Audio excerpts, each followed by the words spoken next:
Hello, good morning everybody. I Vinod Yadav welcome you all again on my YouTube channel VIN Chemistry. जैसा कि पिछले दो lectures में आपने देखा था, मैंने 10th क्लास का जो ऑर्गेनिक केमिस्ट्री स्टार्टिंग है carbon and its compound chapter उसको स्टार्ट किया हुआ है। आज के इस लेक्चर में भी उसका तीसरा लेक्चर आएगा। ठीक है जी। तो जैसे मैंने हेडिंग डाला है carbon and its compound class 10 lecture number 3। इस लेक्चर में हम लोग पढ़ेंगे एलोट्रॉप्स के बारे में। किसके बारे में पढ़ेंगे? एलोट्रॉप्स के बारे में। तो देखिए एलोट्रॉप्स क्या होते हैं। एलोट्रॉप्स एक ही एलिमेंट की अलग अलग फॉर्म्स होती हैं। एक ही एलिमेंट की अलग अलग फॉर्म्स होती हैं, लेकिन उन फॉर्म्स की जो फिजिकल प्रॉपर्टीज हैं वो अलग अलग होती हैं, but they are same in chemical properties. अब केमिकल प्रॉपर्टीज सेम क्यों है? क्योंकि एलिमेंट सेम है, सीधी बात है। अब क्योंकि चैप्टर का नाम है कार्बन एंड इट्स कंपाउंड्स, तो यहाँ पे पढ़ने वाले हैं कार्बन की डिफरेंट एलोट्रॉपिक फॉर्म्स। क्या पढ़ने वाले हैं? कार्बन की डिफरेंट एलोट्रॉपिक फॉर्म्स। तो तीन आपके सिलेबस में दिए हैं। जैसे मैंने हेडिंग डाला है डायमंड, ग्रेफाइट और नई फाइंड की है ये एलोट्रॉप फुलरीन्स। ठीक है। मेनली जो एलोट्रॉप जो पढ़ाई करते हैं, जिनके बारे में ज्यादा जानते हैं लोग, वो ये दो ही हैं, डायमंड और ग्रेफाइट। तो डायमंड और ग्रेफाइट को थोड़ा डिटेल में करेंगे क्योंकि ये टॉपिक 12th क्लास से कंसर्न भी है। ठीक है। तो पहला मैं ले रहा हूं डायमंड। क्या ले रहा हूं? डायमंड। तो देखिए डायमंड की अकरेंस की जहां तक बात है, पहले इसको पढ़ेंगे अकरेंस, फिर पढ़ेंगे स्ट्रक्चर, फिर आपको बताऊंगा कि आर्टिफिशियल डायमंड भी बनाए जा सकते हैं। ठीक है। फिर आएंगी प्रॉपर्टीज। तो देखिए अकरेंस की जहां तक बात है, देखिए ये जो डायमंड होता है, it is the purest crystalline form of carbon which is known to be hardest substance with extraordinary brilliance. समझ गए होगे? ये सबसे प्योर क्रिस्टलाइन फॉर्म है कार्बन की, जो कि दुनिया का सबसे हार्डेस्ट सब्सटेंस माना जाता है, और इसकी जो ब्रिलियंस होती है, चमक, वो एक्स्ट्रा ऑर्डिनरी है। और जहां तक मिलने की संभावना है, it is mainly found in south Africa, Australia, Brazil, Russia. India में जहां तक है, इंडिया का जो सबसे बड़ा डायमंड जो मिला था, जो मुगलों ने भी अपने ताज में लगाया था, उसका नाम था कोहिनूर। आज के लिए कोहिनूर हीरा जो है यूके की जो क्वीन है उनके क्राउन में लगा हुआ है। तो ये तो जनरल से इंट्रोडक्शन टाइम था। ठीक है। जहां तक स्ट्रक्चर की बात है, देखिए स्ट्रक्चर को देखिए ध्यान से, बारी जो आपके सामने बना हुआ है, ऐसा स्ट्रक्चर आपकी बुक में बना मिलेगा आपको। देखिए एक्सरे स्टडीज ने दिखाया है कि कार्बन क्रिस्टल के अंदर छोटी छोटी टेट्राहेड्रल यूनिट्स होती हैं। छोटी छोटी टेट्राहेड्रल यूनिट्स होती है। मैं टेट्राहेड्रल बना के दिखाता हूं आपको। ऐसा स्ट्रक्चर को कहते हैं टेट्राहेड्रल। क्या ये टेट्राहेड्रल स्ट्रक्चर है? हर जगह आप ये मान लीजिए डायमंड का हिस्सा मैंने आपके सामने लिया है। यहां भी कार्बन है, यहां भी कार्बन है, यहां भी कार्बन है, यहां भी कार्बन है, यहां भी कार्बन है। ओके। यानी मैं कहना चाहता हूं कि एक्सरे डिफ्रैक्शन स्टडीज ने बताया है कि कार्बन के अंदर बहुत सारी टेट्राहेड्रल यूनिट्स होती हैं, और सारी की सारी टेट्राहेड्रल यूनिट्स के अंदर 5 कार्बन आपस में जुड़े होते हैं। एक कार्बन सेंटर में होता है।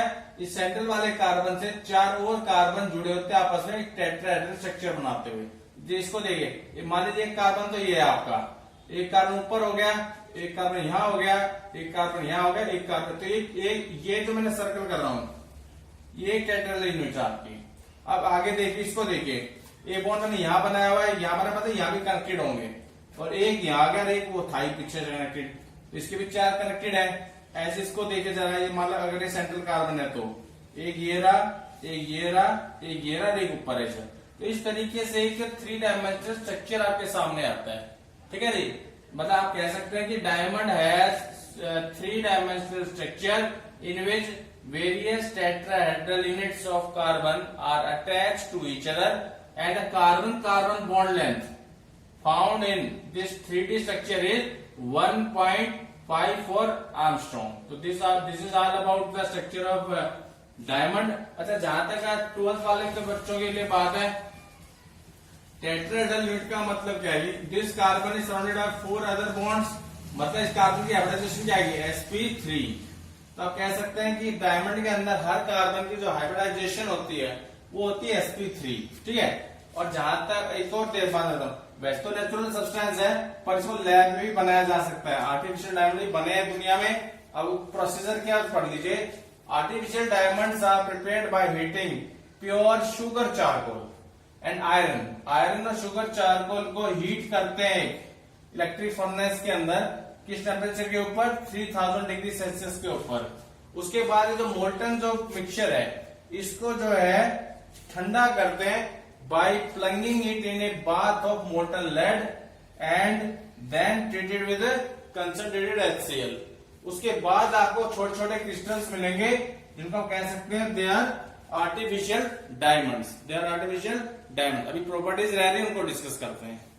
देखिए अब हम डिस्कस करेंगे प्रॉपर्टीज ऑफ डायमंड और यूजेस ऑफ डायमंड। ठीक है, प्रॉपर्टीज की जहां तक बात है हम डिस्कस लगभग कर ही चुके हैं। पहला है it is the hardest substance which is insoluble in all the solvents. Okay, दूसरा है it is transparent with extraordinary brilliance. तीसरा it do not conduct electricity. अब इलेक्ट्रिसिटी क्यों नहीं कंडक्ट कर पाता है, क्योंकि देखो हर कार्बन 4 बॉन्ड बना रहा है और कार्बन के पास कोई फ्री इलेक्ट्रॉन है ही नहीं, और जब तक फ्री इलेक्ट्रॉन नहीं होगा तब तक बिजली कैसे कंडक्ट करा सकता है। यहाँ से क्वेश्चन बन सकता है आपको कि why do not carbon why diamond do not conduct electricity. Simple सा आंसर देना है because the structure of carbon do not show any free electron in it, all the 4 electrons of each carbon are involved in bonding. ठीक है, ये है। इसी जो relative density है वो हाई होती है 3.5 और इसका जो रिफ्रैक्टिव इंडेक्स है वो हाई होता है 2.45। ये तो भी मेन प्रॉपर्टीज आपको थोड़ा याद रखनी होती है। और ज्यादा यूजेस की बात है, हार्डनेस की वजह से it is used in cutting glass and marbles, और एक्स्ट्रा ऑर्डिनरी ब्रिलियंस की वजह से it is used in jewellery. ठीक है, तीसरा it is used for grinding and polishing hard materials and it is used in manufacturing of tungsten filaments of electric bulbs. तो ये सारा कुछ जो अभी बताया गया है ये केवल डायमंड कंप्लीट हुआ हमारा। क्या कंप्लीट हुआ, केवल डायमंड। अभी स्टार्ट करूंगा मैं ग्रेफाइट थोड़ी देर में। ठीक है जी, अब अगला जो हमारा इलेक्ट्रोप है जिसकी स्टडी करेंगे वो है आपका ग्रेफाइट। क्या है, ग्रेफाइट। देखिए ग्रेफाइट के बारे में आपको जो बातें याद रखनी मैंने बोर्ड पे लिख दी हैं। Graphite is a greyish black opaque substance found in Ceylon. Clear हो गया। जहां तक स्ट्रक्चर की बात है, इसका स्ट्रक्चर डायमंड से थोड़ा अलग होता है। जो पहला जो डिफरेंस आपको याद रखना स्ट्रक्चर में, डायमंड में तो मैंने कार्बन की हाइब्रिडाइजेशन बताई थी sp3 और इसमें कार्बन की हाइब्रिडाइजेशन होती है sp2। क्या होती है, sp2। और इसका जो स्ट्रक्चर होता है उसमें कई सारी लेयर्स बनती है कार्बन की, रिंग्स बनती है शीट की फॉर्म में। और देखो 6 की रिंग मैंने बना रखी है, हर गोला एक कार्बन है। ठीक है, दूसरी बात हर गोला हर कार्बन 3 कार्बन से अटैच है, तो चौथा इलेक्ट्रॉन फ्री है। चौथा इलेक्ट्रॉन फ्री होने की वजह से जो ग्रेफाइट होता है it is a good conductor of electricity. ठीक है, जहां तक इसके स्ट्रक्चर की बात इसको देख लीजिए।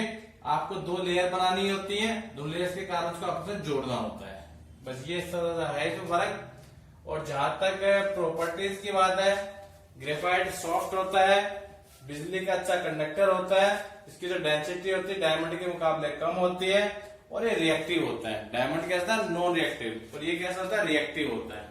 और यूजेस जो आपको याद रखने होते हैं, it is used in preparing lead pencils, it is used in dry cells, और सॉफ्टनेस की वजह से it is used as lubricant for the fast moving parts of the machine.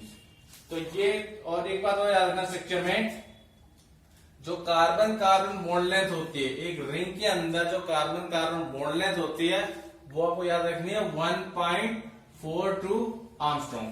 और 2 जो लेयर आपस में कनेक्टेड होती हैं, जो मैं डॉट से कुछ दिखा रखा है, इन लेयर्स के बीच में वीक वंडरवाल्स फोर्सेस होते हैं। कैसे फोर्सेस होते हैं, वीक वंडरवाल्स फोर्सेस। तो ये मैंने आपके साथ 2 जो मेन एलोट्रॉप थे वो डिस्कस कर दिए हैं, डायमंड और ग्रेफाइट। फुलरीन्स को भी डिस्कस करता हूँ, बुक से ही करेंगे उस चीज को हम लोग। ठीक है, छोटी सी बात 10th क्लास आपको याद रखनी होती है, उससे मैं बुक से ही आपके साथ डिस्कस करूंगा भी। ठीक है जी, देखिए फुलरीन्स के बारे में बुक में थोड़ा सा लिखा हुआ है, 10th क्लास के बच्चों को इतना ही थोड़ा याद रखना होता है। देखिए, in 1985 scientist discovered a new family of carbon allotropes known as fullerenes. अब फ्लोरीन्स का जो स्ट्रक्चर होता है वो थोड़ा सा स्फेरिकल स्ट्रक्चर होता है, और हूबहू फुटबॉल से थोड़ा मिलता है। फुटबॉल का डायग्राम भी आपकी बुक में मिल जाएगा आपको एनसीईआरटी में या जो भी आपके पास बुक होगी। ठीक है, ऐसा क्यों बताया गया अभी देखिए, क्योंकि fullerene molecules are made up of cluster of 60 carbon atoms and it is written as C60.